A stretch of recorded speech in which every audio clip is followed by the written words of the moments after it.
ધમો મંગલમુકિતમ અહિંસા સંયમો તવો દેવાવિતમ નમં સંતિ જસ ધમે સયામણો. ચાર ગતિના બનેલા આ ભીષણ સંસારમાં તમે અમે આપણે સૌ અનાદિકાળથી અનાડી રીતે ભટકી રહ્યા છીએ. આ તો આકસ્મિક રીતે આ માનવ જન્મ પામી શક્યા છીએ, જેમાં અનંત જ્ઞાની ભગવંતોની કરુણા કામ કરી ગઈ છે. સર્વ જીવ હિતવત્સલ પરિણામ એ આરાધનાનું બીજ છે. તીર્થંકર નામકર્મનું બીજ છે. જીવ માત્રના કલ્યાણની કામનાથી ક્યારેક આપણા જેવા જીવોનો પણ નિગોટમાંથી એકેન્દ્રિયાદી વિકલેન્દ્રિયપણામાંથી બહાર નીકળી અને પંચેન્દ્રિયપણા સુધી પહોંચવાનો યોગ લાગી જાય છે. અને એ રીતે આપણે આકસ્મિક આ માનવ જન્મ પામી ગયા છીએ. આ જગતમાં જેટલા પણ દુખિયારા જીવો છે, ભૂતકાળની અંદર આપણે પણ આવા જીવનોમાંથી પસાર થયા છીએ. આજે આ ભૂતકાળના દુઃખોને આપણે ભૂલી ગયા છીએ અને એવા દુખિયારા જીવોને જોઈ અને આપણને એવી કોઈ સંવેદના જાગતી નથી કે મારો પણ આ ભૂતકાળ હતો.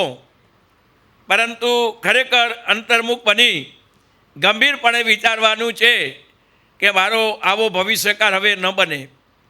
આવો ભવિષ્યકાળ ન બને એના માટે જ્ઞાની ભગવંતોએ ધર્મ આરાધના કરવાનો શ્રેષ્ઠ ઉપાય બતાવ્યો છે.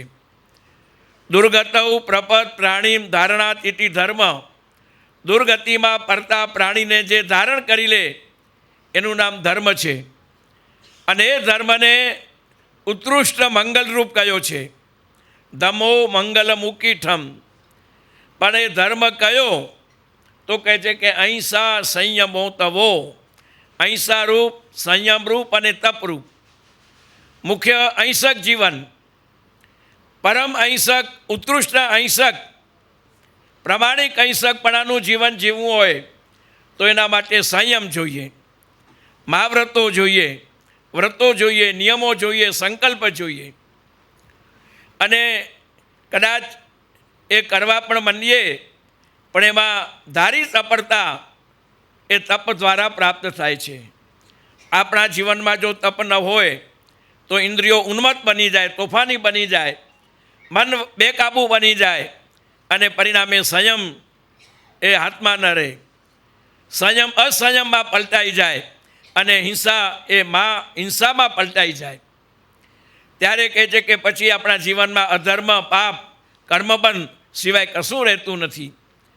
એટલે કવિ ચક્રવર્તી આચાર્ય ભગવાન જયશેખર સુરીશ્વરજીએ ઉપદેશ ચિંતામણી ગ્રંથની ટીકામાં આનો ખુલાસો કરતાં કહ્યું કે હે પરમાત્મા, મને માનવ જન્મ તો મળ્યો, એની સાથે 5 ઇન્દ્રિયો મળી, એની સાથે સંજ્ઞી પંચેન્દ્રિય મન મળ્યું, અને જેટલું વધુ મળ્યું છે એટલું હે પ્રભુ હું વધારે પાપ કરું છું. વધારે તન્મય બની કરી, એકાગ્ર બની કરી અને હું પાપ કરું છું. એના કરતાં તો એકેન્દ્રિયપણું સારું, કે જેની અંદર કહે છે કે બીજી ઇન્દ્રિયો ન હોય અને પાપ તો ન થાય. પછી એ ટીકામાં ખુલાસો કરતાં કહે છે કે એકેન્દ્રિયપણું કાંઈ પ્રશસ્ત નથી, એકેન્દ્રિયપણું કાંઈ વખાણવા યોગ્ય નથી. વખાણવા યોગ્ય તો પંચેન્દ્રિયપણું જ છે. પરંતુ એ પંચેન્દ્રિયપણામાં માનવ જીવનમાં અગર તારક તીર્થંકર ભગવંતોએ બતાવેલ આ ધર્મ, એનો મહિમા અંતરથી સમજાઈ જાય તો કહે છે કે આપણે એકદમ અમીર બની જઈએ. બાર રીતે ગમે તેટલી હીન પુણ્યતા હોય તો પણ કહે છે કે ધર્મ પ્રત્યેનું સમર્પણ, જીનાજ્ઞા પ્રત્યેની પ્રતિબદ્ધતા અને મોક્ષનો લક્ષ્ય અગર જો આપણા જીવનમાં છે અને એ રીતે ધર્મની આરાધના કહે છે કે અવિરત થઈ રહી છે તો સમજી લેજો કે નજીકના ભવની અંદર આપણી મુક્તિ છે. ભાગ્યતાળીઓ વિશ્વગુરુ જૈન ધર્મ, આધ્યાત્મિક સમ્રાટ એ જૈન ધર્મ, અને એ જૈન ધર્મના જે વિશેષ પર્વો છે એની અંદર એક ચાતુર્માસિક પર્વ પણ છે. વર્ષની અંદર આમ તો જ્ઞાની ભગવંતોએ દેવસી ખમાવાનું, રાઈ ખમાવાનું, પક્ષી ખમાવાનું, ચોમાસી ખમાવાનું, સંવત્સરી ખમાવાનું, અને એ રીતે પોતાની જાતનું ઓડિટ કરતા રહેવાનું, પોતાની જાતને સતત તપાસતા રહેવાનું કહ્યું છે. કે 24 કલાકની અંદર 12 કલાક એટલે દેવસિક, બીજા 12 કલાક એટલે રાઈ, 15 દિવસ એટલે પક્ષી, 4 મહિના એટલે ચોમાસી અને 12 મહિના એટલે સંવત્સરી. આમ કહે છે કે પળ પળ અંતર્મુખ નિરીક્ષણ કરી અને મારા દ્વારા ક્યાં પણ દોષ નથી સેવાતાને, મારા દ્વારા ક્યાં અતિચાર તો નથી સેવાતાને, એ અતિચાર અનાચારમાં તો નથી પરિણમતાને, મારા દ્વારા એવું તો નથી થતું ને ક્યાં કે કોઈ જીવ સાથે દ્વેષ બુદ્ધિ, જીવ સાથે અભાવ અરુચિના કારણે વસ્તુ એવી છે કે અનાદિકાળથી જીવ માત્રની અંદર એક ઊંડો છૂપો તમારામાં, મારામાં, આપણા બધામાં એક અહંકાર પડેલો છે. અને એ અહંકારનું બીજ છે હું સારો બીજા ખરાબ.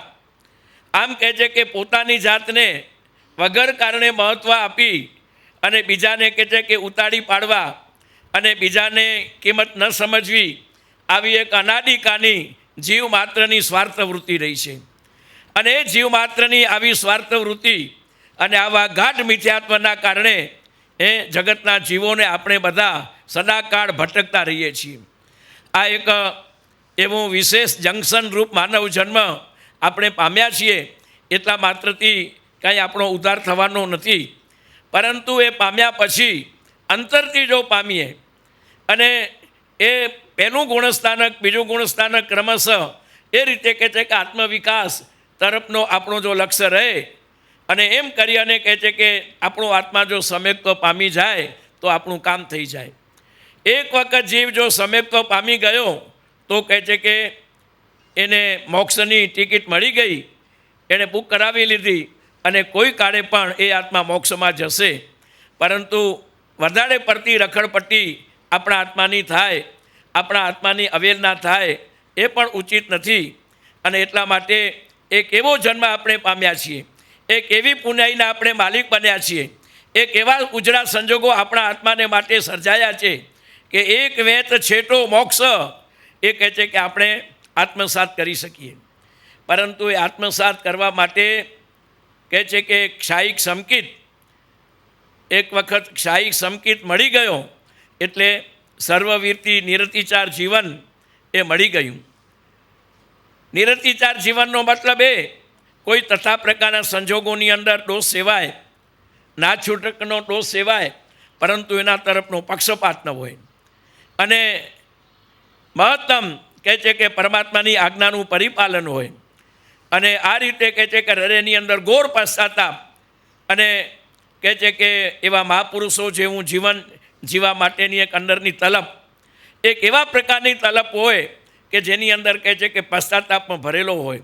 અને ઉત્કૃષ્ટ જીવન જીવતા એવા મહાનુભાવો એટલે એવા પરમેશ્વરી પુરુષો, એવા પરમ તત્વો એની કહે છે કે આપણા હૃદયમાં ખૂબ ખૂબ અનુભવતા હોય.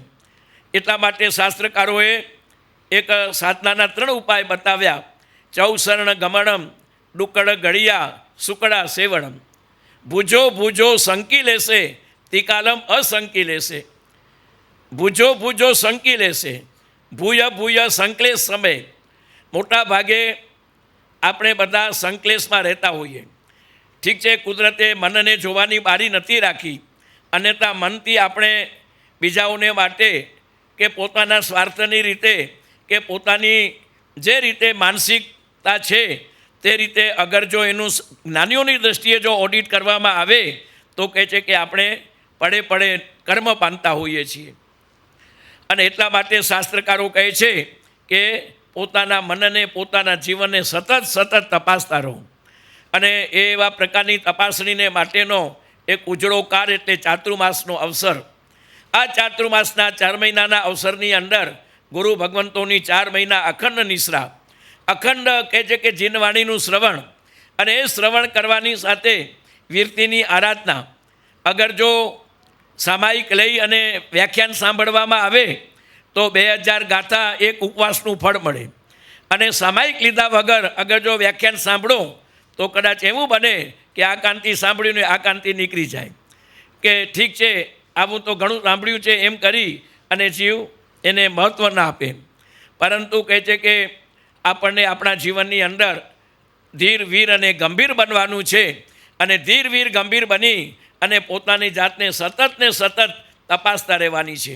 મંત્રાધિરાજ નવકાર મંત્ર મળેલ છે એની અંદર જ કહે છે કે આ 4 સરણા દુષ્કૃતની ગરા અને સુકૃતનું આસેવન બતાવાયેલું છે. આ 3 જે સાધના બતાવી છે એ નવકાર મંત્રમાં પણ નિહિત છે.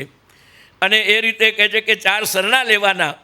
એ કહે છે કે જ્યારે સંકલેશનો ટાઈમ હોય ત્યારે ભૂય વારંવાર એને જેટલું બને એટલા વધારે વખત એ કહે છે કે આ 4 સરણા લેવાના. જ્યારે આત્મા ઉચ્ચ કોટીની શરણાગતિ સ્વીકારે છે ત્યારે એના મન વચન કાયાની એ કહે છે કે ઘડતર થાય છે. એની અંદર રહેલા ખરાબ તત્વો એનો નિકાલ થાય છે અને અંદર રહેલા નૈસર્ગિક કુદરતી જે ઉચ્ચ તત્વો છે એની કહે છે કે પ્રગટીકરણ થાય છે. જીવ માત્ર અનંત જ્ઞાનનો પુંજ છે, પરંતુ એના ઉપર અનંત જ્ઞાનાવણીય કર્મ પડેલું છે, મૌનીય કર્મ છવાયેલો છે, અંતરાય કર્મ પડેલો છે. અને આમ કહે છે કે 4 પ્રકારના ઘાતી કર્મોના મારાના કારણે આપણે કહે છે કે શુદ્ધ સ્વરૂપને પામી શકતા નથી. ત્યારે કહે છે કે ચાતુર્માસ દરમિયાન જે જીનવાણી છે એ મુખ્ય છે. અને એ જીનવાણી શ્રવણ ઘણા લોકો જોયા છે કે 2 કલાક 3 કલાક દેરાસરમાં વિતાવે પરંતુ વ્યાખ્યાન ન સાંભળે. એ ખોટું કરે છે. ભગવાન કહે છે કે તું મારી પાસે બેસે છે પણ મારી વાણી નથી સાંભળતો, મારા કહેલા વચનોને તું નથી સાંભળતો, એનો તું સ્વાધ્યાય નથી કરતો, એનું વાંચન ચિંતન એ નિધિદાસન અનુપ્રેક્ષા એ ચિંતન તું નથી કરતો તો તું મોટી ભૂલ કરે છે. તું ભલે એવા પરમેશ્વરીની અર્યંતાદીની ભક્તિ કર, પરંતુ એની સાથે સાથે એઓએ શું કહ્યું અને એ જે કહ્યું એના ઉપર પરમ આદર રાખી કરી અને તું તારા જીવનની અંદર તે રીતે યજ્ઞ ઉપાદેયનું ભાન કર. ય એટલે છોડવા યોગ્ય, ઉપાદેય એટલે સ્વીકારવા યોગ્ય, જ્ઞેય એટલે સ્વીકારવા યોગ્ય. અને આ રીતે ભાગ્યતાળીઓ ચાતુર્માસના 4 મહિના દરમિયાન એક સંકલ્પ કરી લેજો કે મહાવ્રતધારી સાધુ સાધ્વી ભગવંતોના મુખેથી અધિકૃત જે જીનવાણી મળે કે જેમાં ઉસૂત્ર ભાષણ ન હોય, સસૂત્ર ભાષણ હોય અને જેની અંદર કહે છે કે ઊંડી આત્મકલ્યાણની પ્રેરણા હોય એવા પ્રકારનું જીન વચન એ કહે છે કે આપણને સાંભળવું જોઈએ. પહેલાં નંદી સૂત્ર સૂર્યે અજીત શાંતિ સ્તવની સમાપ્તિ કરતાં બહુ સરસ વાત કરી કે જય ઈચ્છ પરમપયમ અવાકીતિમ સુવિત્તણંભુવણે તાત્ય તે લુક ધરણે જીન વયણે આયણમ કુણ. જીન વચનમાં તું આદરને માત્ર પેદા કર, તારું આત્માનું કામ થઈ જશે. એટલે જીન વચન એ કહે છે કે ચોમાસાના 4 મહિના અખંડ દેશના સાંભળવા દ્વારા પ્રાપ્ત થાય છે. અને આ રીતે ચાતુર્માસની અંદર એક વિશેષ પર્વ આવે છે, પર્વાધિરાજ પર્યુષણ પર્વ. આ વિશ્વની અંદર જૈન ધર્મની ઓળખ અગર જો કોઈ પર્વ થકી હોય તો એ પર્વાધિરાજ પર્યુષણ પર્વ થકી છે. રાષ્ટ્રપતિ કે વડાપ્રધાન આવે તો એની 2 મહિના પહેલાંથી બધી તૈયારી થાય. એમ કહે છે કે પર્વાધિરાજ પર્યુષણ પર્વ એની પૂર્વ તૈયારી એટલે ચાતુર્માસિક અષાઢી ચાતુર્માસ. અને ત્યારથી લઈને આત્મા જે એક સાપડો બને અને એ પર્યુષણ પર્વના માધ્યમથી જે એ 5 કર્તવ્યો અને એના દ્વારા પોતાની જાતને જે માન બનાવે એ કહે છે કે અનંતા કર્મોના ભૂકા બોલાવી દે. ભાગ્યશાળીઓ આપણે સૌ ચાતુર્માસિક આરાધનાઓ દ્વારા ઘણું બધું પ્રાપ્ત કરીએ ભૂતકાળના ભવોમાં, અને વીતેલા જીવનમાં જે નથી મેળવ્યું એ હવે આપણને મેળવવાનું છે. મુલુન સંઘ એ રીતે મુલુન પૂર્વ અચલગઢ સંઘ એ રીતે ખરેખર ભાગ્યશાળી છે. અને એવો પુણ્યશાળી સંઘ કે જેમને આપણા કચ્છના વડેરા દીર્ઘ સંયમી શાસન પ્રભાવિકા વાત્સલ્ય નિધિ એવા પ્રવૃત્તિની મહત્રા સુસાધ્વી શ્રી હંસાવલી શ્રીજી એમનું ચાતુર્માસ મળ્યું છે. એ 350થી વધારે જે સાધ્વીજી ભગવંતોના વડેરા સાધ્વીજી છે, જેમણે માત્ર 15 વર્ષની ઉંમરે ચારિત્ર સ્વીકારી અને ગુરુકુળની અંદર ગુરુ બહેનોના નિશ્રાની અંદર પોતાના જીવનની ઘડતર કરી છે. એવા બાલ બ્રહ્મચારી એવા કહે છે કે દીર્ઘ સંયમી 68 વર્ષનો દીક્ષા પરાય ધરાવતા એવા કહે છે કે દીર્ઘ સંયમી સાધ્વીજીના ચાતુર્માસનો તમને બધાને યોગ પ્રાપ્ત થયો છે. અને 4 મહિના જે જીનવાણીનો પ્રવાહ વહે એ તમે અવશ્ય સાંભળજો. બીજી રીતે પણ 4 મહિના દરમિયાન સંઘને જે પોષણ મળે છે, સંઘની મુંડિયાદ અને એનો પાયો જે મજબૂત બને છે અને એ સંઘ લાંબા કાળ સુધી જે પરોપકારના કાર્યો કરતો રહે છે, તો એની અંદર કહે છે કે એક વ્યક્તિ લઈ અને આપણા બધાની નેત્રદીપક હાજરી. અને એ રીતે પણ કહે છે કે એક સંઘના હિત ખાતર, કારણ કે સંઘ એ કોઈ તમારો મારો સ્થાપેલો નથી, તારક તીર્થંકર ભગવાને સ્થાપેલો છે. યસ્મય તીર્થપતિર નમઃ સતી સતામ તસ્માત શુભમ જાયતે. ખુદ તીર્થંકર ભગવાન જેને નમે છે, જે વખતે ભગવાન સમવસરમાં પધારે ત્યારે બધા પ્રકારની પ્રશ્ન ઊભી થઈ જાય. અને તે વખતે કહે છે કે ભગવાન એ સિંહાસનને 3 પ્રદક્ષિણા આપે. ભગવાન પોતે એ સિંહાસનને શા માટે 3 પ્રદક્ષિણા આપે? તો કે આ જગ્યા ઉપર બેસી ભૂતકાળમાં અનંતા તીર્થંકરોએ આ જગતને ધર્મ ઉપદેશ આપ્યો છે. આના ઉપર બેસી અને ધર્મ તીર્થની સ્થાપના કરી છે. અને મારું અત્યારે જે વિશિષ્ટ નામકર્મ છે એને ખપાવવા માટે એ કહે છે કે તીર્થંકર જેવા તીર્થંકર પણ પોતાનો વિનય અને પોતાનું કર્તવ્ય ચૂકતા નથી. અને આ રીતે 3 પ્રદક્ષિણા ફરી સંઘની સામે હાથ જોડી અને નમો તીર્થ શકે છે. આ સંઘની અંદર કેવળ જ્ઞાની આત્માઓ, વિશિષ્ટ મન પરોજ્ઞાની આત્માઓ, વિશિષ્ટ અવધિજ્ઞાની, વિશિષ્ટ શ્રુત કેવલી, શ્રુતધર, વિશિષ્ટ બુદ્ધિશાળી એટલે મતિજ્ઞાની, ભવભીરુ, ગીતાર્થ, ગંભીર એ કહે છે કે મહાત્માઓ અને એ સહિત સાધુ સાધ્વી, શ્રાવક શ્રાવિકા, ઇન્દ્રો, દેવો દેવીઓ સહિત એ કહે છે કે આ પરસડા હોય છે, જે જીન શાસનની આરાધક છે અને જે સંઘનું પ્રતિનિધિત્વ કરે છે. તો એ સંઘને હાથ જોડી અને પરમાત્મા નમો તીર્થ સ કહી અને નમન કરે છે કે આ સંઘ છે તો હું છું, સંઘ છે તો તીર્થંકર છે, સંઘ છે તો આ વ્યવસ્થા છે. ભાગ્યશાળીઓ અહીં બેઠેલા પણ પુણ્યશાળી આત્માઓ, એમાં કોઈ તીર્થંકરનો આત્મા, કોઈ કેવળ જ્ઞાનીનો આત્મા, કોઈ સિદ્ધ ભગવાનનો આત્મા, કોઈ ગણધરનો આત્મા, આવા બધા ઉત્તમ કોટીના પણ આત્મા હોઈ શકે. અત્યારે એવા પ્રકારના વિશિષ્ટ આત્માની આપણને કદાચ ઓળખ નથી.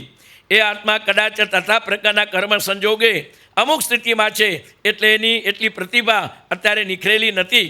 પરંતુ કયા જીવદળનો ક્યારે ઉદ્ધાર થશે અને એની અંદર ટર્નિંગ પોઈન્ટ આવી જશે એની કોઈ કલ્પના નથી. આ જગતની અંદર કહે છે કે બધું જ શક્ય છે. અને ત્યારે એ ગણધર ગૌતમ સ્વામીને માટે જ આપણે વિચારીએ તો એ જે વખતે ગણધર પદ એમને મળ્યું એનાથી થોડીક ક્ષણો પહેલાં એમની કેવી વિકટ પરિસ્થિતિ હતી. કેટલા વામ વામ ઉછળતા અહંકારની અંદર એ માલતા હતા અને થોડીવાર પછી કેટલું બધું પરિવર્તન થઈ ગયું. આ હતું પૂર્વનું ઋણાનુબંધ. અને એ પૂર્વના ઋણાનુબંધના કારણે એ કહે છે કે અહંકારમાં માલતા ઇન્દ્રભૂતિ ગૌતમ એના જીવનમાં પરમાત્માનું મુખારવિંદ જોતા એ ભગવાને કહ્યું કે ઇન્દ્રભૂતિ તું સુખેથી આવ્યો ને.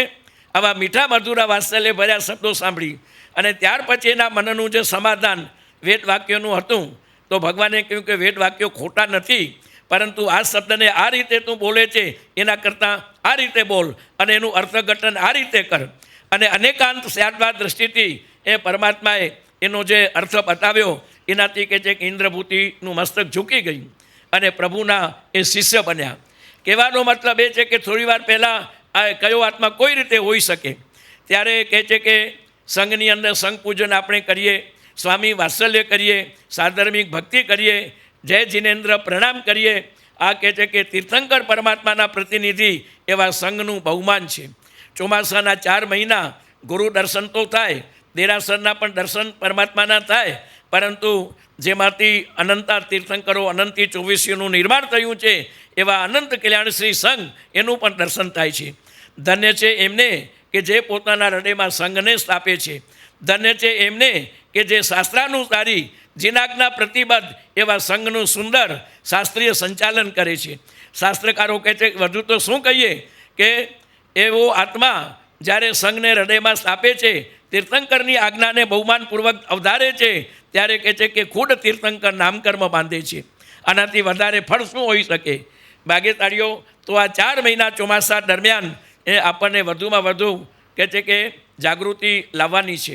વિશેષ દરેક સંઘોની અંદર આ ચોમાસાને માટે વિશેષ એક 3 સંદેશા હું કહેતો આવ્યો છું. એ પણ અહીં 2 મિનિટ થોડીક વારમાં દોડાવી અને પછી મારું વક્તવ્ય સમાપ્ત કરીશ. એક છે ગુજરાતી ભાષાનું શિક્ષણ. ગુજરાતી અને પ્રાકૃત એ ભગવાન મહાવીર સ્વામીએ 2500 વર્ષ પહેલાં જે ભાષામાં ઉપદેશ આપ્યો હતો એ આજે ગુજરાતી છે, અને 2500 વર્ષ પહેલાં અપભ્રંશ અને પ્રાકૃત હતી. પ્રાકૃત એટલે પ્રચલિત, જે તે સમયની પ્રચલિત ભાષા. મંડ સ્ત્રી મંડ મૂર્ખાણામ સિદ્ધાંત પ્રાકૃત કૃત એટલે મંડ બુદ્ધિવાળા સ્ત્રીઓ અને સામાન્ય વ્યક્તિઓને સરળતાથી સમજી શકે એટલા માટે મહાપુરુષોએ તે સમયની લોકભાષામાં ઉપદેશ આપ્યો. અને એ ભાષાને ગણધર ભગવંતોએ ઝીલી, ભગવાનની વાણીને ઝીલી, ભગવાન વિસ્તૃત કહે અને ત્યારે એને સૂત્રરૂપે ગણધર ભગવંતો ગૂંથે. અને એ ગણધર ભગવંતોએ ગૂંથેલી જે વાણી એટલે આપણા આગમ અને આવશ્યક સૂત્રાદી. અને ત્યારે કહે છે કે ગુજરાતી ભાષાનું શિક્ષણ આપણા માટે અનિવાર્ય છે. આગળ જો આપણે સમાજે આના ઉપર ધ્યાન ના આપ્યું તો આજે અઠવાડિયામાં એક વખત પત્રિકાના 4 પાના અંગ્રેજીમાં થયા. હું તમને કહું છું, લખી રાખજો, 10 વર્ષ પછી આખી પત્રિકા અંગ્રેજી થઈ જશે, ગુજરાતી બંધ થઈ જશે.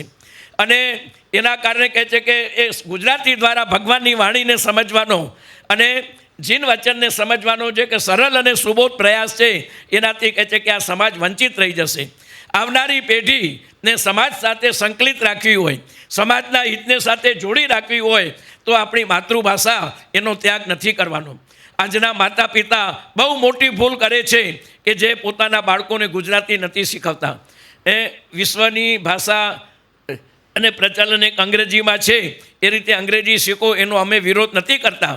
એ પણ જાણકારી હોય તો જ કહે છે કે તમે બધું દુનિયાનું સમજી શકો કે ક્યાં ખોટું થઈ રહ્યું છે. આ દુનિયામાં ઘણું બધું ખોટું થઈ રહ્યું છે. થોડુંક જે સારું થાય છે એ તો માત્ર જીન શાસન છે. અને આ મારા વાક્ય કે હાર્દને સમજનાર વ્યક્તિ સમજી શકે. આ કોઈ પક્ષપાતી શબ્દ નથી, પરંતુ મા પુણ્યયોગથી મળેલું આ જીન શાસન એ આપણે હારી ન જઈએ એના માટેની જવાબદારી આપણા પોતાની છે. ભલે દેવગુરુ ધર્મ સંઘ શાસન એની અંદર બધી જ વ્યવસ્થાઓ એના માટે છે, છતાં પણ કહે છે કે વ્યક્તિગત પોતાની જવાબદારી એ કહે છે કે મોટી છે. અને એ વ્યક્તિગત જવાબદારી સમજી અને કહે છે કે દરેક માતા પિતા પોતે આજની દીકરીઓ, આજના દીકરાઓ, આજની પુત્રવધુઓ એ કહે છે કે અંગ્રેજી જાણે છે, ગુજરાતી નથી જાણતા. ઘરમાં ગુજરાતી બોલાય છે એટલે ગુજરાતી બોલાય છે, પરંતુ એકદમ આત્મસાત રીતે ભાષાકીય જ્ઞાન નથી. અને પરિણામે કહે છે કે આંકડાકીય જ્ઞાન વિધિની અંદર એ કહે છે કે તમારા દીકરા કે દીકરીને તમે કહો કે 11 બોલતો બેટા, 41 બોલતો બેટા, તો એ કહેશે કે વોટ વોટ વોટ, શું શું શું. એને કહો કે તો 11 તો રાજી થશે, એ 41 કહો તો રાજી થશે. પરંતુ કહે છે કે આ બધું જીન શાસન એના હાર્દને સમજવા માટે આ બધું જરૂરી છે. સાધુ સાધ્વી ભગવંતો ઉપદેશ આપે અને એ ભગવાનની વાણીને સરળતાથી આત્મસાત કરી શકે. અને એટલા માટે કહે છે કે આ ચોમાસાની અંદર એ કહે છે કે વ્યાખ્યાનમાં પણ એક 5-10 મિનિટ કાઢી અને ગુજરાતી જ્ઞાન અપાશે તો ખોટું નહીં થાય. અથવા તો વિશેષ રીતે જ્યારે વધારે બાળક અને બાળિકાઓ, દીકરીઓ, પુત્રવધુઓ હાજર રહી શકે એવા પ્રકારના અઠવાડિયામાં 2 ટાઈમ ગોઠવવાના, એને ખૂબ પ્રોત્સાહન આપવાનું અને એના માટેનો આખો વિશિષ્ટ એ ગુજરાતીનું જ્ઞાન આપવાનું. બીજા નંબરની અંદર સમૂહ સ્વાધ્યાય પાઠશાળાઓ ચાલે છે, સારી વાત છે. હમણાં પણ બાળિકાઓએ આવું નૃત્ય વગેરે કહ્યું અને એનાથી કહે છે કે સંસ્કારો તો જામે છે, પરંતુ સંસ્કારો ગુજરાતી ભાષા વગર નહીં જામે એ લખી રાખજો. તમે ડિજિટલ દ્વારા પાઠશાળા ગમે તેટલી ભણાવશો, ડિજિટલની સાથે તમે ગમે તેટલા ગૂંથશો અને તમારા બાળકોને ગૂંથશો. હમણાં જ 4 દિવસ પહેલાં અખબારની અંદર એક અગ્રલેખ આવ્યો હતો કે ડિજિટલના કારણે વૃદ્ધ લોકો એ જાપાનની અંદર 500 જેટલા મૃત્યુ થયા. હજારો લોકો કહે છે કે વિસ્મૃતિનો શિકાર બન્યા છે. અને પરિણામે એ કહે છે કે આધુનિક ઉપકરણોના આધારે માણસ રહે છે અને પોતાના મગજનો ઉપયોગ કરતો નથી. હવે તો A1 ને AI આવી ગયા એટલે બધું જ કહે છે કે તૈયાર ભાણું. પરંતુ એ કહે છે કે એનાથી કંઈ આપણા આત્માનું કલ્યાણ થવાનું નથી. જ્યાં સુધી અંદરનું આત્મતત્વ અને એની અંદર રહેલું જ્ઞાન એનાથી આપણો આત્મા ઝંકૃત નહીં થાય, એનાથી એનું પરિણત નહીં બને, ત્યાં સુધી કહે છે કે આપણું કામ નહીં થાય. આવું બહારનું ઉછીનું જ્ઞાન એ કહે છે કે ક્યારે પણ આપણા આત્માનું કામ ન કરી શકે. અને ત્યારે કહે છે કે ગુરુદેવ ગુણસાગર સુરીશ્વરજી હંમેશા કહેતા કે સમૂહ સ્વાધ્યાય કરો.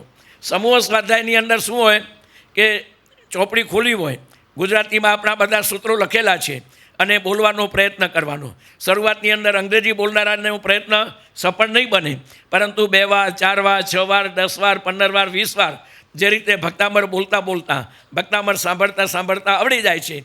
પરંતુ ભક્તામરવાળાને પૂછો કે ભાઈ નમોથુણમ બોલતો, તો કે નમોથુણમ તો નહોતો વચે. લોગસ બોલ તો લોગસ નહોતો વચે. તો ભક્તામર કી અચીવ્યો? તો કે મણી સાથે બોલદાવા. એટલે તો ભાગ્યતાળીઓ સોમવાર છે તો નવસ્વરણ, મંગળવાર છે તો અષ્ટોત્રી, બુધવાર છે તો નંદી સૂત્રની 2 સજાય, ગુરુવાર છે તો કેવલરાણી ભરેસરની સજાય. આ બધાની સાથે બોલવાનો ઉપક્રમ રાખો. અમે આજથી 58, 59, 60 વર્ષ પહેલાં મેરાવ વિદ્યાપીઠમાં ભણતા હતા. તે વખતે જીવિતા, નવતત્વ વગેરે કર્મગ્રંથ જરૂર ગોખેલા છે, પરંતુ નવસ્મરણ, અષ્ટોત્રી, નંદી સૂત્રની 2 સજાયો, કેવલરાણી ક્યારે પણ ગોખ્યા નથી. બધાની સાથે બોલતા બોલતા એ કહે છે કે આવડી ગયું છે. જો રોજનો અથવા તો અઠવાડિયામાં 2 દિવસ 4 દિવસ બોલવાનો એક ઉપક્રમ રહે, જો એ તમે ઘરમાં બધાને સાથે રાખીને બોલાવો તો તમારા ઘરના વિઘ્નો દૂર થઈ જાય, તમારી આર્થિક તકલીફો, માનસિક ટેન્શનો બધા દૂર થઈ જાય. એવા મંત્ર ગર્ભિત અને દેવ અધિષ્ઠિત આ બધા સ્તોત્રો છે. અને આ રીતે કહે છે કે 6-12 મહિના પછી તમે બોલતા થઈ જશો કે મારા સાહેબ મુકે પણ નેરે નેરે બોલ દેતા અચેતો. વળી 2, 4, 5 વર્ષ થશે ત્યારે કહેશો કે આણે મુકે મોઢે પણ અચેતો. એટલું ખ્યાલ કરજો, આખી જિંદગી, એટલું જ નહીં જિંદગી પછીની પણ જિંદગીઓ, જ્યાં સુધી આપણું મોક્ષ નહીં થાય ત્યાં સુધી આ કરેલો સ્વાધ્યાય એ આપણા આત્માને કામ આપશે. અને એટલા માટે એ કહે છે કે સમૂહ સ્વાધ્યાય એને કહે છે કે પ્રાયોરિટી આપો. વ્યક્તિગત ગાથા ગોખવાની એમાં માથું દુખે છે, જોકા આવે છે, કંટાળો આવે છે, નથી ગમતું, આવા ફરિયાદો આવે છે અને પરિણામે છોડી દે છે. અને તમે કડક શિક્ષા કરવા જાઓ છો તો ઉલટાનું એકનું બીજું થઈ જાય છે. અને ત્યારે કહે છે કે આ સમૂહ સ્વાધ્યાયની અંદર એ ગોખવાની કોઈ ચિંતા નથી, કોઈ પરીક્ષાની ચિંતા નથી. 6 મહિને 12 મહિને 2 વર્ષે 4 વર્ષે એ કહે છે કે સ્વયંભૂ આવી જાય છે અને એક પ્રકારનો આત્મિક આનંદ અને પરિતોષ અંદરમાં રહે છે. તો બીજા નંબરની અંદર સ્વાધ્યાય અને સમૂહ સ્વાધ્યાય, એના દ્વારા પાઠશાળાનું ઉર્ધ્વીકરણ એને લક્ષ્ય આપો. અને ત્રીજા નંબરમાં વ્યક્તિગત ઘરના દરેક સભ્ય 24 કલાક જો સંસારને માટે છે તો 1 કલાક મારા આત્માને માટે આપું. એટલે એક સામાયિક કરો. સવારના વહેલા ઉઠીને કરો, રાતના મોડા આવો ને ત્યાર પછી કરો, ગમે ત્યારે પણ ઓછામાં ઓછો 1 સામાયિક કરો. હવે એની અંદર તમારી કદાચ ફરિયાદ એ હોય કે મારા સાહેબ મુકે ક્રિયા નથી હશે, તો એનું સોલ્યુશન છે કે શુદ્ધ સામાયિક કરો. ચોખ્ખા કપડાં પહેરો, પાટલા ઉપર પંચપ્રતિક્રમણની ચોપડી સ્થાપી એને ગુરુ સ્થાપના કરો અને 3 નવકાર ગણી સંકલ્પપૂર્વક બેસી જાઓ. 48 મિનિટ 1 કલાક મારે અહીંથી ઉઠવું નહીં, મારે મૌન રહેવાનું, એમાં જાપ કરવાનો, ગુરુ ભગવંતે આપેલી અધિકૃત પુસ્તક વાંચવાનું અને એ રીતે કે સ્વાધ્યાય કરવાનું. અને આ રીતે 24 કલાકમાં 1 કલાક પોતાના આત્માને માટે આપો. 24 કલાક અત્યારે અહીં જે પુરાયેલો જે આત્મા છે એ મહાવીર સ્વામી છે, એ સુમતીનાથ છે. પરંતુ આ મહાવીર અને આ સુમતી, એ સુમતીનાથ હજી બન્યા નથી, એને એ રીતે બનાવવાના બાકી છે. દેરાસરમાં બેઠેલા ભગવાન એ પરમપદને પામી ગયા છે, પરંતુ આપણો આત્મારૂપી જે પરમાત્મા છે હજી પરમપદને પામ્યો નથી. તો આવો લાખેણો દુર્લભ માનવ ભાવ મળ્યો છે અને ત્યારે આપણે જરૂર કહે છે કે પોતાના આત્માને પરમાત્મા બનાવવા માટે ઓછામાં ઓછો 1 સમાય કરીએ. પોતાના બાળકો ઉપર, સંતાનો ઉપર એક સંસ્કાર પાડો. એ મોટા થશે, 1 કલાક સમાય કરશે, 1 કલાકની ટેવ પડી ગઈ હશે, આત્મવિચાર ઉગશે, આત્મકલ્યાણનો વિચાર આવશે, જે સાંભળ્યું હશે એના ઉપર એ વાગોળશે, એનું ચિંતન મનન થશે અને એ ખોટું કરતાં અટકી જશે. તો 24 કલાકમાં ઓછામાં ઓછો 1 સમાય. આ ત્રિપદી 4 મહિનાના 120 દિવસ, એની અંદર 120 દિવસ સ્વાધ્યાય કરવાનો, 120 દિવસ સમાય કરવાના. 120 દિવસ નહોતા તો 20ની છૂટ. અને કારણ કે માંદગી હોય, બહારગામ હોય, ઘરમાં MC હોય અને એવા કારણસર કદાચ ન થઈ શકે તો 5 દિવસની છૂટ. તો આ રીતે 4 મહિનાના 120 દિવસના 100 દિવસ, 100 દિવસમાં 100 સમાય કરવાના, 100 વખત સ્વાધ્યાય કરવાનો. અને આ રીતે ગુજરાતી ભાષા શીખવાની, બરાબર શીખવાની, અંક ગણિત શીખવાનું. એવી ચોપડીઓ આવે છે કે અંગ્રેજીમાં લખેલું હોય 11 અને બાજુમાં લખેલું હોય 11. 41 લખેલું હોય અને ગુજરાતીમાં કે હિન્દી કે મરાઠીમાં લખેલું હોય 41, તો એ બાળકને એ તમે ચોપડી આપો, એને પાસેથી તમે બોલાવો, અને એ આપણો જે પારિભાષિક ગુજરાતી ભાષાનો છે એ અંગ્રેજીનો તો એને આવડે જ છે, એની સામે એ ગુજરાતી આવડી જાય અને ગુજરાતી આમૂલચૂલ સારી શીખી જાય એ રીતનો તમે પ્રયત્ન કરો. અને આ રીતે જો સમાજને ભવિષ્યમાં બચાવવો હોય, સંસ્કારી તરીકે રાખવો હોય, આપણા આટલા બધા દેરાસરો, 7 ક્ષેત્રો અને મોક્ષ માર્ગની રક્ષા કરવી હોય તો આ માર્ગ વગર છૂટકો નથી. તો એ રીતે લક્ષ્ય રાખજો. બોલોન પૂર્વ અચલગઢ સંઘ મને બરાબર યાદ આવે, રામજીભાઈ સોની અને તે સમયના વડીલો એ કહે છે કે ગુરુદેવ ગુણસાગર સુરેશ્વરજી પાસે આવતા 41 વર્ષ પહેલાં, અને એની અંદર કહે છે કે પહેલાં કહે છે કે આ સુમતીનાથ ભગવાન ધાતુના, અને ત્યાર પછી મોટા જે સુમતીનાથ ભગવાન પારલા મધ્યે એ અમારી નિશ્રામાં અંજન તલાકા થઈ, અને ત્યાર પછી ગુરુદેવ ગુણસાગર સુરેશ્વરજીએ મુંબઈ શીખજી છરીપાલક સંઘ એમાંથી 11 લાખ રૂપિયાની લોન અપાવી, અને એ લોનના કારણે એ કહે છે કે દેસાઈવાડીનો ઉપાશ્રય લેવાની સુગમતા થઈ ગઈ. 2-5 વર્ષ પછી એ રકમ પણ સંઘે પાછી કરી દીધી, પરંતુ કહે છે કે એક વખત બેસવાની જગ્યા થઈ, એમાંથી કહે છે કે આજે આટલું બધું થયું. આજે સવારના દેરાસરમાં દર્શન કરતાં સંઘના ટ્રસ્ટીઓ કહે કે સાહેબ ઓફિસમાં પગલાં કર્યો, ઓફિસમાંથી પગલાં કરીને હું પાછો નીકળતો હતો ત્યારે બધા બહાર નીકળી ગયા, હું એકલો જ હતો. ત્યારે મારા જોવામાં એક તકતી આવી, એક તકતીમાં શાંતિલાલભાઈ કચ્છ લાલાવાળા એનું નામ હતું. મને એક ભૂતકાળનું સંસ્મરણ યાદ આવી ગયું. એ દિવસે સવારના 30 કિલોમીટર વિહાર કરી અને હું કંઈક માટુંગાથી અહીં આવ્યો હતો. એ વખતે અહીં ચડાવવા હતા ઓફિસના, અને ઓફિસના ચડાવવાની અંદર એ વખતે જમીન જ હતી, કાંઈ જ ન હતું. દેરાસરના શિલાના થવાનો હતો અને એને લગતા કાંઈ ચડાવવા હતા અને ઓફિસને લગતો ચડાવો હતો. અને એ વખતે કહે છે કે આ એક શાંતિલાલભાઈ મોટા કચ્છ લાલાવાળા, જેની પાછળ મુનિરાજ ધર્મપ્રસાગજી લાગ્યા હતા કે એ પ્લોટ ઘણો ને ઘણો સંગલાકરે કયો, એ ધર્મપ્રસાગજી પર વારે ઘડીએ અહીં ત્યાં થાય અને વળી મુલુન આવે, અને આ કહે છે કે અહીંના જે તે સમયના અધિકારીઓ એની પાછળ લાગેલા રહે. ખરેખર આ રીતે મુલુન પૂર્વ અચલગઢ સંઘ એનો 35-40 વર્ષ પૂર્વનો આ નાનકડો ઇતિહાસ, અને ત્યાર પછી તો જે કરણપાળ પ્રગતિ થઈ, આજે મુલુન પૂર્વ અચલગઢ સંઘ જે નવી મુંબઈને જોડતો બ્રિજ, અને એના કારણે આ ઈસ્ટ મુલુન ઈસ્ટનું ઘણું બધું મહત્ત્વ છે. અને એના માટે મને લાગે છે કે કાંઈક મોટા પ્લોટ અને મોટા હોલને માટેનો પ્રયત્ન થયેલો, પરંતુ આપણી એટલી પુણ્યની કચાશ હશે, પરંતુ કાર્યકર્તાઓ ટ્રસ્ટીઓ ખૂબ હોંશિયાર છે. તમે બધા પણ કહે છે કે બરાબર ધ્યાનવાળા છો, અને એ રીતે જો ધ્યાન આપશો તો આવો વિશાળ હોલ અને આવી વિશાળ વ્યવસ્થા પણ એ કહે છે કે આપણા માટે શક્ય બની જશે. એક વખત બેસવાનું બરોબર સ્થાન મળી ગયું છે, આવા સુંદર સુમતીનાથ દાદાનું જિનાલય મળી ગયું છે, અને ત્યારે આ પ્રવૃત્તિની માત્રાનું ચાતુર્માસ એ કહે છે કે તમારા મુલુન પૂર્વના ઇતિહાસની અંદર એક અવિસ્મરણીય યાદગાર અને ઐતિહાસિક બની રહે એવા મંગલમય શુભ આશીર્વાદ પાઠવું છું. અને આ રીતે પાઠશાળા તો ચાલે છે, પરંતુ ગુજરાતી પછી સમૂહ સ્વાધ્યાય થાય છે, પણ એમાં શું છે કે જે આવનારા આવે છે એ જ આવે છે. જે આપણે અપેક્ષા રાખીએ છીએ કે નાના દીકરા દીકરી પુત્રવધુઓ એ નથી આવતા હોતા. તો સ્વાધ્યાયનો ઉપક્રમ એ લોકો કરે છે તો બરાબર છે, કંઈ ના નથી, ભક્તામરની ના નથી, અને બાકીના જે મોટા વડીલો સ્વાધ્યાય કરે છે એની ના નથી, પરંતુ નાનો જે વર્ગ છે એને આપણને સરળતાથી એ ધાર્મિકતામાં ઓતપ્રોત કરવો છે, અને એના માટે આ એક જરૂરી છે. ગુજરાતી જ્ઞાન, સમૂહ સ્વાધ્યાય, ઓછામાં ઓછું એક સમય, અને એ રીતે લક્ષ્ય રાખી અને મુલુન પૂર્વ અચલગઢ સંઘ એ કહે છે કે ખરેખર આ વર્ષનું ચાતુર્માસ અવિસ્મરણીય બની રહે, ખૂબ જાગૃતિવાળું બની રહે એવા મંગલમય શુભ આશીર્વાદ. જીન વચન વિરુદ્ધ કાંઈ પણ કહેવાયું હોય હાર્દિક મિચ્છામિ.